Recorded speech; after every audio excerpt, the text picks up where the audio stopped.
everyone. Today we discuss about the sexual cycle in the woman female. Sexual cycle woman female में जिसे हम क्या कह सकते हैं, मेंस्ट्रुअल साइकिल भी कह सकते हैं। सेक्सुअल साइकिल कब स्टार्ट होती है? जब गर्ल्स में प्यूबर्टी अटेंड होती है। मतलब कि कितनी एज बताई थी लास्ट टॉपिक में हमें? सेक्सुअल साइकिल फीमेल में प्यूबर्टी की एज 11 to 13। तो 11 to 13 की एज में जब प्यूबर्टी आती है उस टाइम में मेंस्ट्रुअल साइकिल स्टार्ट हो जाती है। इसमें क्या होता है, इस साइकिल को हम क्या कह सकते हैं? सेक्सुअल साइकिल को हम मेंस्ट्रुअल साइकिल भी कहते हैं। ये ओकर होती है कहाँ पे? ओवरी और यूट्रस के में होती है, और जो कंट्रोल कर सेक्स हार्मोन के द्वारा कंट्रोल की जाती है। हर एवरी प्रत्येक 28 दिन के बाद में मेंस्ट्रुअल साइकिल ओकर होती है, और इसका मेन सिंबल है ब्लीडिंग या मेंस्ट्रुअल फ्लो। ठीक है, इसमें क्या है, एक सिंगल 2 ओवरी होती है प्रेजेंट फीमेल। इन 2 ओवरी से केवल एक सिंगल सेल ही रिलीज होता है मेंस्ट्रुअल साइकिल के टाइम पे। जो इनर वॉल होती है यूट्रस की, एंडोमेट्रियम, वो हाईली वस्कुलर होती है। वही क्या करती है, फीटस को रिसीव कर लेती है। अगर वो फीटस से रिसीव नहीं होता है तो जाइगोट फॉर्म नहीं होगी। तो एंडोमेट्रियम जो सेल उठ रही है यूट्रस की, वो क्या हो जाती है, ब्रेक डाउन हो जाती है, जिससे ब्लीडिंग कोज हो जाती है वेजाइना में। इस मैकेनिज्म को हम क्या कह सकते हैं? मेन्स्ट्रुएशन कहते हैं। यूजुअली 14 डेज पे इवोल्यूशन होता है। आमतौर पर जब 14वां दिन होता है उस टाइम पे इवोल्यूशन होता है, और ये मेंस्ट्रुअल साइकिल 3 to 5 डेज के लिए होती है। जो फर्स्ट मेन्स्ट्रुएशन होता है गर्ल्स में प्यूबर्टी के टाइम पे, उसे हम क्या कहते हैं? मेनॉर्स कहते हैं। और जो मेंस्ट्रुअल साइकिल होती है वो ना 45 to 55 ईयर्स तक चलती है। जब ये 45 से 55 ईयर तक चलती है और उसके बाद में स्टॉप हो जाती है, इसको हम क्या कहेंगे? मेनोपॉज कहेंगे। इस मेनोपॉज के साथ ही वुमन फीमेल की रिप्रोडक्टिव लाइफ का एंड हो जाता है, मतलब ख़त्म हो जाती है। उसके बाद में है रिप्रोडक्टिव हेल्थ। रिप्रोडक्टिव हेल्थ क्या है? According to WHO world health organisation के अकॉर्डिंग क्या कह रहा है कि रिप्रोडक्टिव हेल्थ है वो क्या है कि रिप्रोडक्शन फिजिकली, इमोशनली और सोशल और बिहेवियर। रिप्रोडक्टिव हेल्थ में फिर ये सभी फैक्टर इन्वॉल्व होते हैं। रिप्रोडक्टिव हेल्थ की स्टडी के लिए सबसे पहले क्या है? ओवर पॉपुलेशन, मतलब पॉपुलेशन का बढ़ जाना। उसके बाद में है रिप्रोडक्टिव एंड एसटीडीज, मतलब सेक्सुअल ट्रांसमिटेड डिजीज के बारे में नॉलेज होना। अवेयरनेस, रिप्रोडक्टिव और सेक्स एजुकेशन के बारे में अवेयरनेस होना, जागरूकता होना। बर्थ कंट्रोल डिवाइसेज का पता होना, जिससे रिप्रोडक्टिव हेल्थ बेटर होती है। और मदर की और चाइल्ड की केयर करना होता है इसमें। और लास्ट है सेक्स एब्यूज और सेक्स रिलेटेड क्राइम है, उनको प्रिवेंट करना, उनको रोकना। ये सब क्या आ जाते हैं? रिप्रोडक्टिव हेल्थ में फैक्टर इंक्लूडेड होते हैं। सबसे पहले हम देखेंगे पॉपुलेशन कंट्रोल, मतलब ओवर पॉपुलेशन है उसको पॉपुलेशन कंट्रोल करेंगे तभी रिप्रोडक्टिव हेल्थ मैनेज होगी। तो सबसे पहले क्या है पॉपुलेशन कंट्रोल में कि कुछ प्रिवेंटिव डिवाइसेस या मेजर्स हैं जो ऑफस्प्रिंग को कंट्रोल करते हैं, मतलब बर्थ कंट्रोल कह सकते हैं हमें जिसको।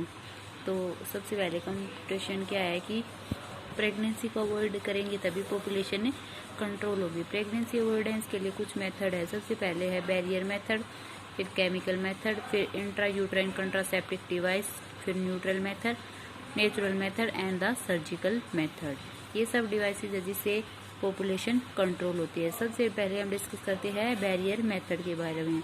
बैरियर मेथड एक फिजिकल डिवाइस है जो कि स्पर्म की एंट्री को फीमेल की वेजाइना में कोपुलेशन के टाइम पे क्या कर देता है? प्रिवेंट कर देता है, जिसे हम क्या कहते हैं? बैरियर मेथड कहते हैं। बैरियर मेथड में सबसे पहले कॉन्डोम है, जो कि क्या होती है? एक रबड़ की ट्यूब होती है जो मेल के द्वारा पेनिस पे क्या कर दी जाती है? ओवरऑल पहन ली जाती है, जो कि इजेक्टेड होता है। जो कलेक्शन होता है वो डिस्चार्ज विजाइना में नहीं हो पाता, तो क्या होगा? प्रेगनेंसी के चांस कम रहेंगे। उसके बाद में फेमिडोन, ये थिन रबर ट्यूब होती है जो कि फीमेल में यूज होती है, फीमेल की विजाइना पार्ट में।